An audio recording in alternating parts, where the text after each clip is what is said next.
The fallout hits both political parties as big-time fundraiser Scott Rothstein is suspected of swindling investors of millions. There's controversy over Governor Charlie Crist and the stimulus package, and the Sunrail project may finally get back on track. All of that on Power Play this week with our guests, Mike Vasalinda of Capital News Service and Paul Fleming of Gannett News Service. So this huge political fundraiser, Rothstein, expected to be charged with scamming perhaps billions of dollars from investors, but the fallout is hitting both political parties in the state. How deep does it go, Paul? It is, and it's yet the full implications of his case, as you said, not yet charged, remain to be developed. But it hits both parties. The Republicans are in for more than $500,000. Democrats in for more than $200,000. Those are the state party institutions. Returning that money or some of that money from this cycle. Also individual candidates, they've begun the parade saying, I'm returning money, CFO Sink and Governor Crist. I don't know how much this resonates with voters. That remains to be seen. Certainly there in South Florida it will. But sure, if you don't connect it to bad acts for receiving that money, I don't know if it really connects. We'll see, though. So, Mike, but neither political party kind of gets an advantage out of this since the money is tainting both. It's tainting both. Both are giving it back. What it says to me is that the grand jury in the Sampson case was really correct. There's just too much money awash here that's being totally unaccounted for. You can't take a cup of coffee in Tallahassee, but you can take $1 million check from a guy who's scamming people. It almost amounts to legal bribery, but as Paul says, you can't tie official acts to it, so that isn't happening, but it's really, really pointing to the problem of money. So the calls for reform that we're likely to hear from good government advocates and the media, are they going to take any root with lawmakers who benefit by the very system that has Cash King? I think there's going to be some lip flapping about it, but I don't think anything's going to get done. Yeah, why change the system that got you here? They won't do it, or they seldom do. Okay. There's also controversy about Governor Crist. Did he support the Obama stimulus plan or not?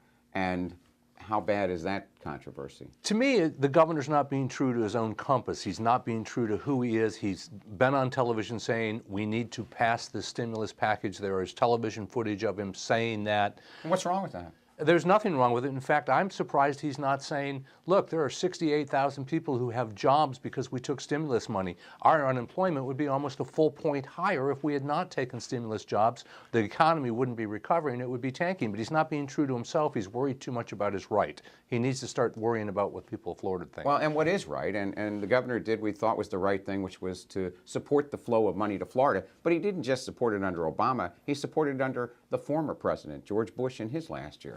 I think Mike is right. It's not necessarily inconsistency in the policy, it's an inconsistency in the campaign. And you have to explain your policy and whatever change may be there in a way that's not embarrassing. And I think he's got some sound bites out there now that can be used against him in advertising, and that's not good. But didn't we see local government officials throughout Florida, mayors, Republicans, and Democrats sit down when they knew stimulus money was coming to plan how best to use it in their own communities? It wasn't a partisan issue. It was about fiscally kickstarting the economy. But what you've, and that's exactly true, but what you have is the right of the Republican Party, who is concerned about all of the debt, as they have said all along. No Republican voted for this but one, I believe. It is the right of the Republican Party that votes in the primary, and that's what's got the governor worried. That's why he's backtracking. I think he's better off if he stays true to himself. And that's the beauty of Marco Rubio's position, is he's not in office and didn't make any decisions in this, and he gets to shoot across the bow of the governor, who has to make decisions every day. And the governor's called himself what he is, the CEO of the state. Don't you have a responsibility, if a stimulus package is being put together, whether you like the policy or not, to ensure that your state, the fourth largest state, gets a big flow of it? And what would his opponents be saying if he said, no, we're not taking that $5 billion that's in our budget this year, we'll just keep cutting? I think people would be screaming. I think the governor should stand his ground. Well, I would again suggest that it's in how you explain it, and usually Governor Crist is very good at this, and say the money, as you are explaining here, if he said the money was out there, what did you want me not to take it? It wasn't a policy decision of mine. I'm surprised he's gotten knocked off message. And as your point is, rather than have the Republican right guide him, stick with what is right. That's right. Follow your compass. Right. You said it, do it. Okay. Sunrail might be a special session in December on it. Is this project finally going to happen?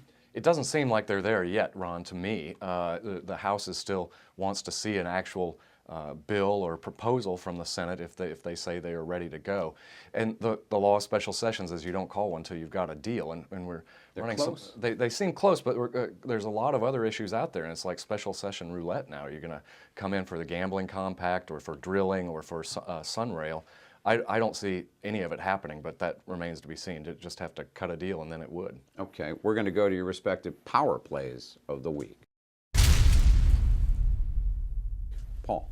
I'm going to go a little lighter with this heavy discussion we've had today. Today is the last day of State Meteorologist Ben Nelson working for the Division of Emergency Management. He's going to work for the National Weather Service in Key West, and best of luck to Ben, who folks knew a lot in 2004 and 2005, and we're glad we haven't seen much of him in Great recent public years. servant. Good point.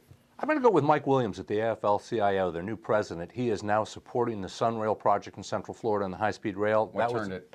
I think the idea that there are jobs to be created there. They were concerned about us losing just a couple of union jobs, but now I think the opportunity to get more jobs is what has pushed them over, and they may go a long way towards making this happen. Excellent. Mike Vasalinda, Paul Fleming, thank you very much. For the latest political news, go to the Safety Review, and we'll see you next time on Power Play.